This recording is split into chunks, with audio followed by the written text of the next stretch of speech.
Seorang pedagang sayur keliling diprotes seorang warga bernama Binter Sianturi lantaran berjualan menggunakan mobil pickup di Desa Pesu, Kecamatan Mauspati, Kabupaten Magetan, Jawa Timur. Binter yang merupakan pemilik toko kelontong memperkarakan Sumarno dan Wiono, pedagang sayur keliling ke meja hijau. Kasus ini berbuntut panjang dan membuat ratusan pedagang sayur berunjuk rasa di Pengadilan Negeri Magetan. Mereka meminta majelis hakim mencabut gugatan Binter. Sebelumnya, Binter menggugat Sumarno dan Wiono, pedagang sayur, kemudian Gondo, kepala desa Pesu, serta 2 orang perangkat desa karena dianggap melanggar kesepakatan bersama. Dalam kesepakatannya, pedagang sayur keliling dilarang mangkal atau berjualan dekat toko kelontong milik Binter. Kami tidak pernah melarang pedagang. Ini perlu digarisbawahi. Isu di sana kan saya melarang pedagang, sama sekali tidak pernah. Itu tertulis dan ada bukti bahwa saya tidak pernah melarang. Dan pedagang yang saya maksud adalah 2 orang ini yang menggunakan pickup, bukan sepeda motor. Kalau mereka ini kan menggunakan pickup. Dan itu melebihi batas wajarnya ketika mampir di desa orang. Di Pesu itu dari pagi sampai siang. Kita bebas Pak, berdagang di mana-mana ada pedagang sayur keliling. Padahal di desa Pesu ada larangan nggak Pak? Nggak ada, perdes yang melarang nggak ada. Perdes dimanapun nggak ada yang melarang orang jualan sayur. Warga Pesu sendiri seperti apa? Kalau warga Pesu itu tanggapannya mendukung, tambah merasa terbantu dengan pedagang sayur keliling itu. Sidang kedua akan digelar pada pekan depan dengan menghadirkan kedua belah pihak untuk melakukan mediasi. Dari Kabupaten Ngawi, Jawa Timur, Asfi Manar, iNews melaporkan. Ngantri ya, Dek. Inilah video viral BPJS seorang wanita ya. berseragam di kantornya yang diduga menghina tenaga honorer pakai BPJS viral di media sosial. Masih honorer ya. Diketahui pembuat video merupakan pegawai BUMN PT Timah.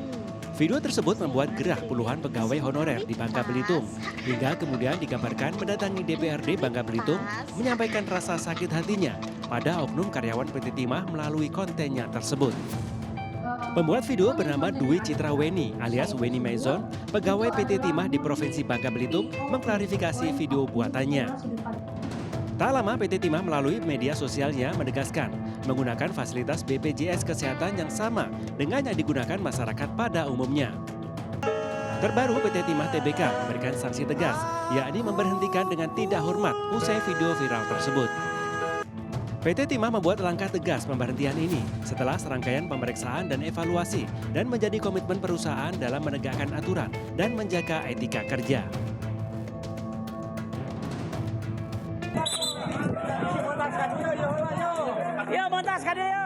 Kebakaran melanda bangunan kontrakan di Jalan Caringin, Padalarang, Bandung Barat, Jawa Barat. Api menghanguskan 3 unit kamar kontrakan. Warga tak bisa berbuat banyak lantaran api terus membesar, disertai letupan dari kabel listrik.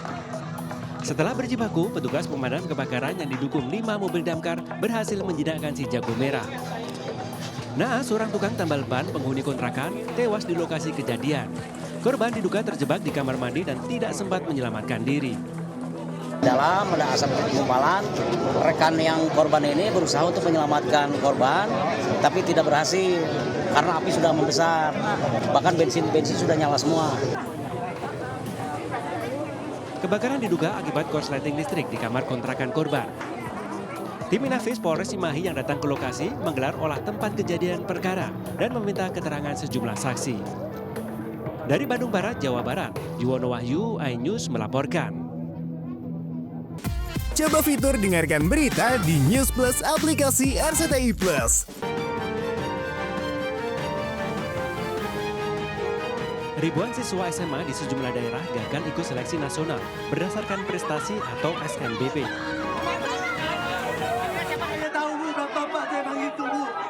Di Kalimantan Barat misalnya, sebanyak 115 siswa kelas 12 SMA Negeri 1 Mempawah tak dapat menutupi rasa kecewanya. Siswa eligible atau yang memenuhi syarat ini meneriaki kepala sekolah dan wakil kepala sekolah bidang kurikulum yang dikawal polisi. Pasalnya akibat kelalaian pihak sekolah telah mengancam nasib siswa sehingga gagal mengikuti seleksi PTN melalui jalur prestasi atau SNBP. Menurut Dinas Pendidikan dan Kebudayaan Kalimantan Barat, data para siswa untuk SNBP telah diinput karena menunggu pihak sekolah melengkapi data 7 siswa. Ada 7 siswa yang belum selesai di-input datanya, yang mengakibatkan akhirnya semuanya, karena datanya itu harus semua di-input. Akhirnya 113 anak itu tidak bisa di-approve di dalam SNBP. Sementara itu di Karawang, Jawa Barat, ratusan siswa dan orang tua SMA Negeri 4 Karawang menggelar unjuk rasa. Mereka memprotes sekolah lalai, tidak menyelesaikan pengisian pangkal data siswa dan sekolah atau PPDS tepat waktu, sehingga berdampak pada siswa yang memenuhi syarat untuk mengikuti SNBP. Ya kita sebagai orang tua murid pasti nggak enak dong, sedih. Ya mereka tidak memikirkan hati nurani siswa-siswinya. Mereka nangis di tanggal 31 Januari. Jawaban sekolah gimana? Jawaban sekolah hanya minta maaf.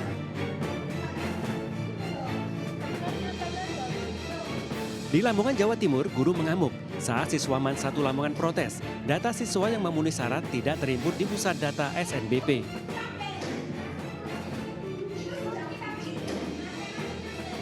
Mirisnya, guru ini menggebrak meja membuat sebagian siswa menangis ketakutan. Saat diklarifikasi, pihak sekolah mengakui data 22 siswa eligible tidak terbaca sistem, sehingga tidak bisa mengikuti SNBP. Hanya miskomunikasi, yang gebrak juga nggak ada niatan untuk seperti itu. Saya yakin itu hanya karena saking tanggung jawabnya, dia sebagai penanggung jawab untuk mensukseskan anak-anak, sehingga muncullah hal seperti itu. Begitu juga anak-anak. Kenapa sampai terjadi seperti itu? Karena anak-anak ini Gen Z, apapun yang terjadi, inginnya semua di... Jalur prestasi KPTN melalui SNBP hanya diberikan kepada siswa eligible sesuai pemeringkatan dari nilai rapor semester 1 sampai 5. Sedangkan kuota SNBP mengacu pada akreditasi sekolah. Tim Liputan iNews melaporkan.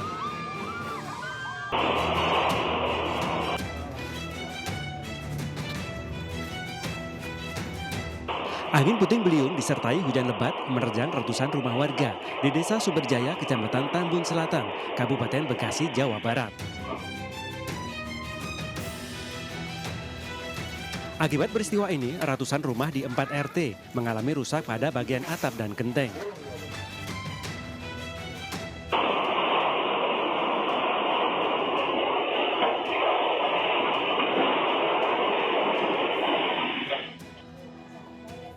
Selain itu, hembusan angin yang kencang juga membuat kanopi rumah terbawa angin hingga sejauh 30 meter. Menurut warga desa, angin disertai hujan lebat datang secara tiba-tiba diawali suara gemuruh dan langsung menyapu atap rumah. Pertama itu suaranya kayak hujan es gitu. Terus tiba-tiba udah kedorong angin. Langsung kosong atapnya. Kosong. Tapi sempat ada kepanikan nggak bang warga sekitar? Ya karena tiba-tiba mungkin nggak tahu dah. Gitu Yang jelas mah saya juga panik. Keluar rumah aja sampai buka pintu tuh nggak bisa. Hingga Kamis siang, warga mulai memperbaiki atap dan membersihkan sisa puing-puing rumah mereka. Sementara petugas BPBD dan pemerintah desa masih mendata rumah warga yang terdampak angin puting beliung. Dari Kabupaten Bekasi, Jawa Barat, Didi Junaidi, iNews melaporkan. Coba fitur dengarkan berita di News Plus aplikasi RCTI Plus.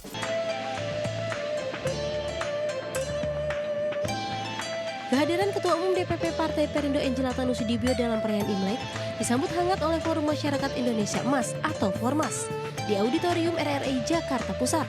Angela yang juga tokoh muda kreatif nasional ini tampil anggun dan elegan dengan busana merah. Acara ini juga turut dihadiri Menteri Agama Nazaruddin Umar serta sejumlah tokoh nasional lainnya. Pada perayaan Imlek tahun 2025 ini, Formas mengangkat tema keberagaman etnis Tionghoa melangkah bersama menuju Indonesia Emas. Dan kami merasakan terpanggil untuk menjelaskan kepada seluruh masyarakat Indonesia bahwa Imlek itu adalah sebuah tradisi dan itu milik bangsa Indonesia. Mudah-mudahan dengan perayaan ini menandakan bahwa kita ini satu Pada perayaan Imlek kali ini, Formas juga menekankan pentingnya toleransi, serta mengajak seluruh elemen masyarakat untuk bersama-sama mencapai visi misi Indonesia Emas 2045. Dari Jakarta, Ahmad Muharlin, Yudi Richard, iNews melaporkan.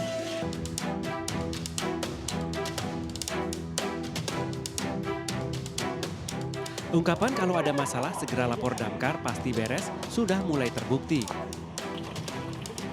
Seperti yang dialami seorang mahasiswi bernama Dina, warga Pondok Kopi, Kecamatan Padang Timur, Kota Padang, Sumatera Barat. Gadis belia ini mendatangi Dinas Damkar Kota Padang lantaran jarum tindik atau persing yang melekat di hidungnya tak bisa dilepas. Sebelumnya, Dina sempat ke klinik untuk melepas persingnya, namun gagal dan disarankan untuk ke Dinas Damkar.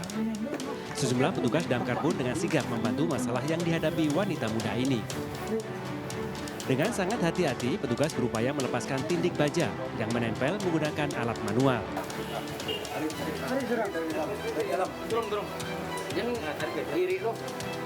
Dan dalam waktu setengah jam, jarum tindik dari besi baja akhirnya berhasil dicabut. Kami coba berusaha membuka tindik tersebut, tidak terlalu lama.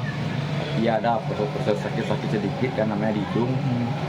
Kebetulan tindik hidung itu kan ada mor atau penyangga dalam hidung itu nggak bisa dilepas secara manual.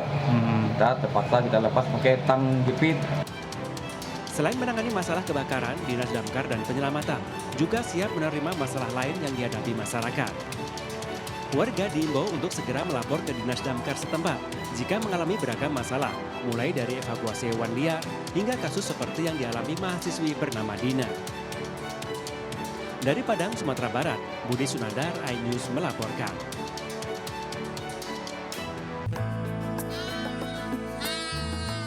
Meski penglihatannya terganggu, Dedi Supardi, pria berumur 54 tahun ini tak patah semangat bekerja serabutan untuk memenuhi kebutuhan keluarganya.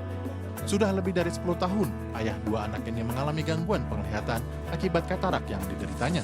Keterbatasan ekonomi membuatnya pasrah dengan keadaan. Dedi hanya bisa berdoa agar penglihatannya bisa normal kembali. Doa Dedi Supardi dijawab, dirinya akan menjalani operasi katarak gratis dari MNC Peduli bekerjasama dengan Rumah Sakit Ashifa Sukabumi. Saya berterima kasih banyak, semoga amal mulia ini dari MNC Peduli bisa bermanfaat bagi saya, khususnya bagi kita semua sebagai insan manusia. Pak Dedi itu dia kerja di perkebunan teh Cisujen. Berhubung ada kendala dina mata, dia berhenti aja gitu kan. Tak hanya Dedi Supardi, sebanyak 50 orang dari keluarga kurang mampu juga mendapat pelayanan operasi katarak dan pterygium gratis yang digelar MNC Peduli bekerjasama dengan Rumah Sakit Islam Ashifa Sukabumi, Jawa Barat.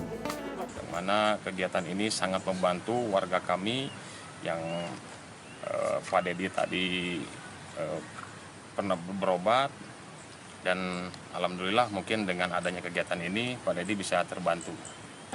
Kami berharap kepada pemirsa MNC Group bisa mendonasikan ke kegiatan Yayasan Jalinan Kasih agar bisa didistribusikan ke masyarakat dengan baksos yang lainnya.